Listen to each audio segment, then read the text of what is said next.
DMX posthumous album Exodus is out now. Here's what we think about it.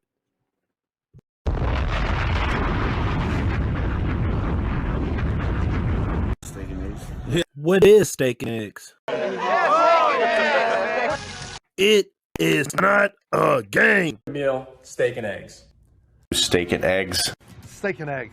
Steak, eggs, tomato. Steak and eggs. Steak and eggs. Yeah. Steak and eggs. What is steak and eggs? Follow steak and eggs. Follow steak and eggs. Follow steak and eggs. Follow steak and eggs. Steak and eggs. Yeah.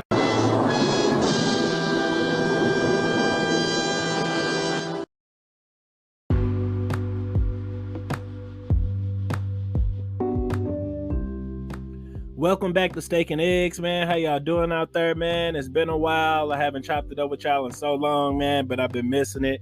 Just taking care of a lot of business. But like you heard in the intro, DMX posthumous album Exodus is out now, man. And it's fire in my opinion. So I'm about to just walk through it.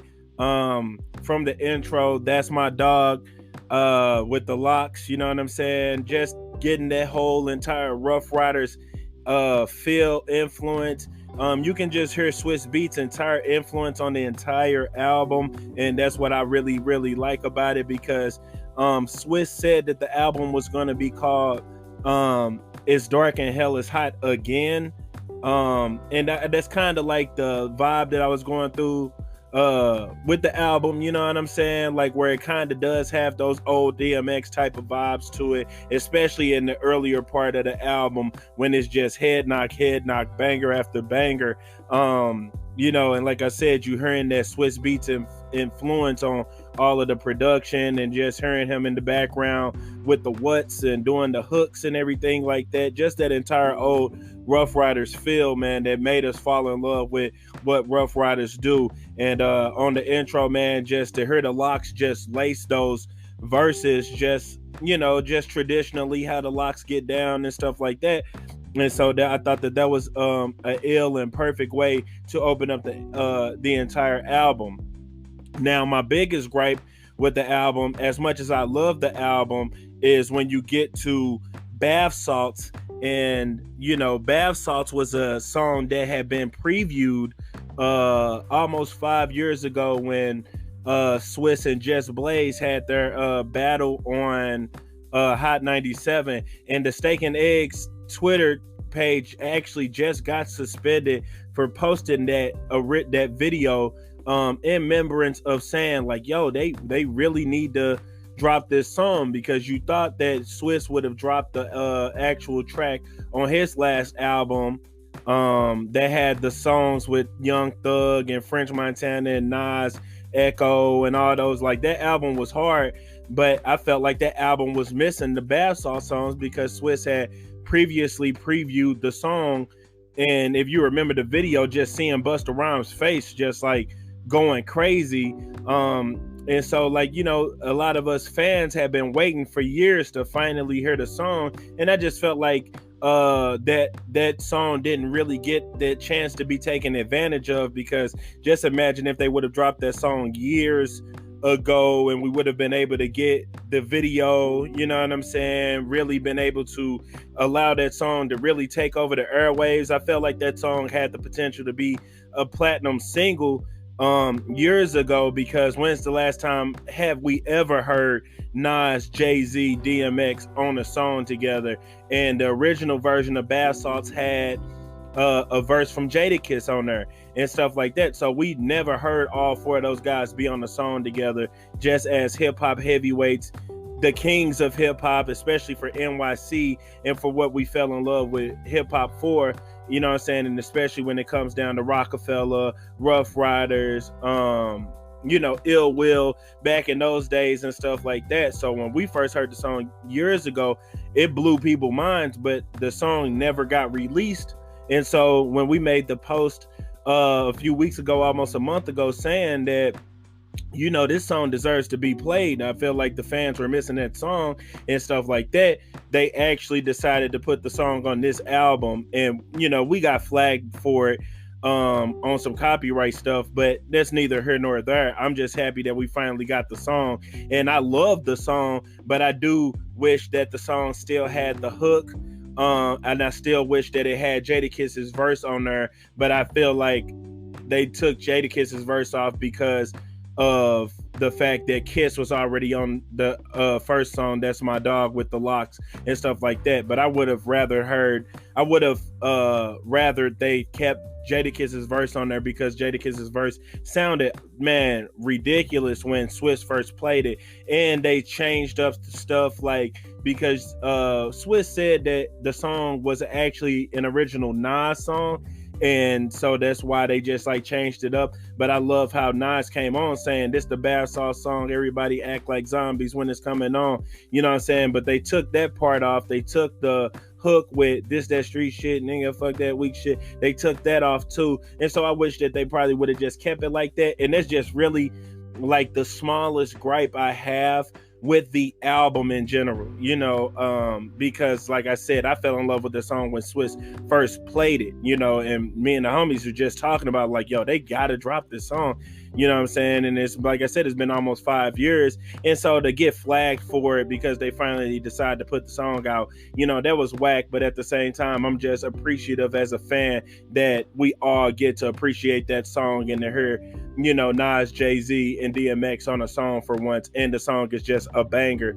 you know, and the beat is ridiculous. And so yeah, then you got Dogs Out with Lil Wayne, and you can hear the special delivery slash uproar kind of influence in that song and stuff. But I actually like that song too. Like I said, the beginning parts of the album are, it's turned, you know what I'm saying? Like you ain't got no choice but to go crazy and bop your head and probably smash stuff just like a traditional DMX record would sound. So I really credit them for actually doing that. The song Money Money Money with Moneybagg Yo was supposed to have featured Pop Smoke, but it didn't have Pop Smoke on the song because Swiss said that the actual Pop Smoke verse was used on another song, so they wanted it to be all the way original. And I know that the song might throw some people off with it being Moneybagg Yo and for him to be having to rap on the type of beat like that, but I actually like it. But I still would have preferred to hear Pop Smoke on the song as well.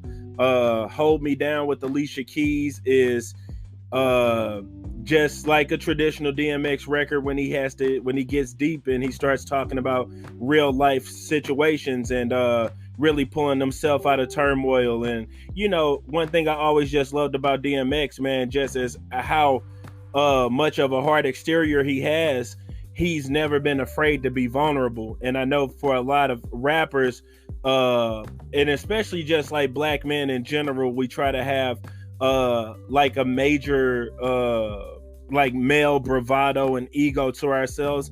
But when you get an artist like DMX who's not afraid to be vulnerable, I think we have to appreciate that. And I think that's one of my favorite songs on the album.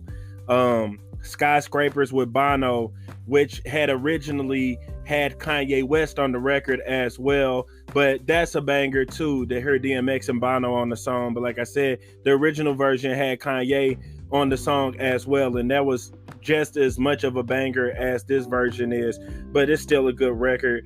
Hood Blues with Griselda, definitely one of my favorite songs. Of course, Griselda is just like killing the game, killing the industry, really bringing back bars, lyrics, really like content, subject matter and stuff like that. And I remember we posted this a video of them making this actual song probably about a month before X had passed away. He went to the studio and was actually in the studio with those guys. So I think that was dope, and that's a great song. Just to hear those bars and those lyrics, man. And I just love hearing X just in his bag on the entire album, man, and just like, you know, still providing that energy, still providing that hunger. And I like at the end of Hood Blues when he's saying like, I ain't 50 years old for nothing. Like, you know what I'm saying? I ain't 50 years old for nothing. We really out here, you know what I'm saying? And, you know, Take Control with Snoop Dogg is one of my favorite records. I love the the sample, the Marvin Gaye sample, just typical. Like, it sounds like a song that Snoop Dogg would do, and it's just a banger. I feel like, I really like what they talking about as far as dealing with a woman and everything like that. And I guess that's the song that they had made after they did their versus battle, in which there was still an incredible verses and one of my favorite ones. But that's a banger, definitely. Walking in the Rain with his son Exodus on there, with Nas. I really, really love Nas's verse. Man, that's a great song as well. And then the Letter to My Son, that he wrote for his son and stuff like that, really just breaking down, just his relationship with his son, watching him grow up, telling him, like, you have other brothers and sisters out here, and it just is what it is. I know you didn't like my drug addiction and everything like that, but you still my baby boy. I really, really love that song. And with me being the dad, it really kind of like got me in my feelings a little bit, you know what I'm saying? And then the prayer at the end is just typical DMX. I really just love the album, man. I would definitely give the album a 9 out of 10, 10 out of 10, really. I love how short it is. They didn't overdo it. They really got straight to the point with the album. Like I said, I really just love just like the bars, the subject matter. They just made a lot of bangers, a lot of good music. And yeah, man, I really don't have a problem with it. Tell me how y'all feel about it. Drop it in the comments how y'all feel about it, if it's still in y'all rotation. Another thing about the Bath Sauce song is that I could tell that Nas probably added more onto his verse. But other than that, man, I really just think that it's all around great project. And when you get posthumous albums, and especially for a presence such as DMX, it's kind of hard to believe that he's passed away. So I'm very happy that we got to live with this album.